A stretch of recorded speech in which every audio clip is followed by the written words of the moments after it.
everyone, welcome to His Life TV. This is the church that loves God, makes disciples, and impacts our world. For our friends po who may be tuned in for the first time, we just want to let you know how we know what love is. Jesus Christ laid down His life for you and for me. And as we proceed po sa ating online streaming, we encourage everyone po to please share the link sa inyong mga kapamilya, mga kaibigan, mga katrabaho, so that they may also hear God's message for them today. Also, we would like to know where you're watching from. Ayan, pakilagay lamang po ang inyong location sa ating comment section down below para malaman po natin kung hanggang saan nararating ang ating online streaming.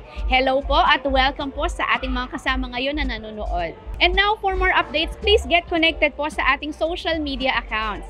Kindly subscribe and follow His Life on Instagram, Facebook, X, and YouTube. Now, as we start the celebration, let me encourage you po with this verse in Psalm 96 verse 9. Worship the Lord in the splendor of His holiness. Tremble before Him all the earth. Let us pray. God, we magnify you today. We acknowledge your presence in this time of worship. We want to know more of you and experience the greatness of your love. God, fill every heart today, oh God, with your spirit. We honor you in this place. This we pray in Jesus' name. Amen and amen. Let's worship the Lord.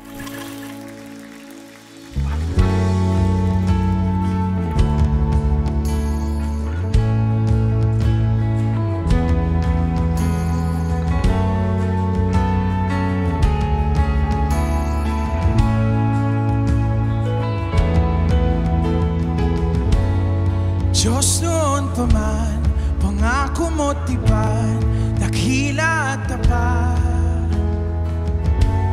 Pinatunayan mo, mga pangako mo, igagawin mo. Dumaan man ang anumang bagyo, ang hawak mo, at tiwala ang buong puso sa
Puso sa pangako mo.